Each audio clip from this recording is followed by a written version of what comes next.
H1B விசாவில் வருவோருக்கு ஆண்டு கட்டணமாக $1,00,000, அதாவது இந்திய மதிப்பில் 88 லட்சம் ரூபாய் செலுத்த வேண்டும் என்ற அமெரிக்க அதிபர் டிரம்பின் அறிவிப்பு இந்தியாவின் $283 பில்லியன் மதிப்பிலான ஐடி தொழில்துறையை அதிர வைத்துள்ளது.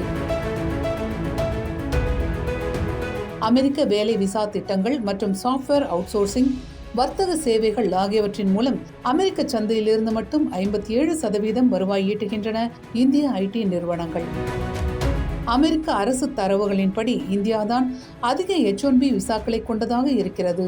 இந்தியாவிலிருந்து 71% H1B விசாக்களும், சீனாவிலிருந்து 11.7% H1B விசாக்களும் இருக்கின்றன.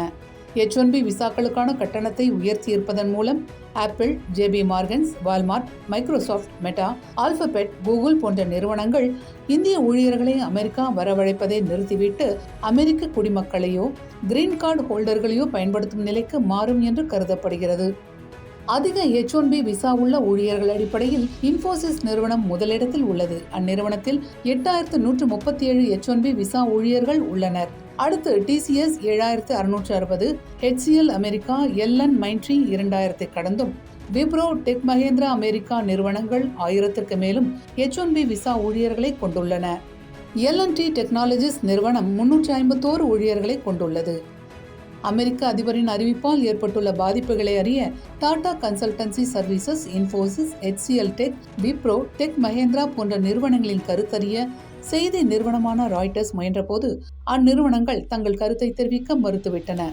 இந்தியாவும் சீனாவும் தான் அதிக H1B விசாக்களை கொண்டிருக்கும் நிலையில் இரு நாடுகளிலும் விடுமுறைக்கு வந்தவர்கள் அவசர கதியில் தங்கள் பயணத்தை ரத்து செய்துவிட்டு மீண்டும் அமெரிக்கா திரும்பும் நெருக்கடிக்கு தள்ளப்பட்ட வீடியோ காட்சிகள் வெளியாகின. ஆனால் தற்போது விசா வைத்துள்ளவர்களுக்கு இந்த கட்டணம் பொருந்தாது என்று அமெரிக்கா தெரிவித்துள்ளது. இதனால் கொஞ்சம் ஆசுவாசம் ஏற்பட்டது. இந்த கட்டண உயர்வு 2026 முதல்தான் அமலுக்கு வரும் என்றும், இதன் மூலம் உள்நாட்டிலேயே ஊழியர்களை தேர்ந்தெடுக்க அவகாசம் கிடைக்கும் என்றும் அங்குள்ள தொழில்துறை அமைப்பு தெரிவித்துள்ளது. இந்த அறிவிப்பு மூலம் அமெரிக்காவில் உள்ள இந்திய மற்றும் இந்தியாவை மையமாக கொண்டு அமெரிக்காவில் இயங்கும் நிறுவனங்கள் H1B விசாக்களை சார்ந்திருக்காது என்று நம்பப்படுகிறது. ஆயினும் அமெரிக்கா சென்று வேலை பார்க்கும் பலரின் கனவுகளை டிரம்பின் இந்த நடவடிக்கை மிகவும் கடினமாக்கிவிடும் என்று ஐடி அவுட்சோர்சர் ஜென்சார் டெக்னாலஜிஸ் நிறுவனத்தின் தலைமை செயல் அதிகாரி கணேஷ் நடராஜன் ராய்டர்ஸ் நிறுவனத்திடம் கூறியுள்ளார்.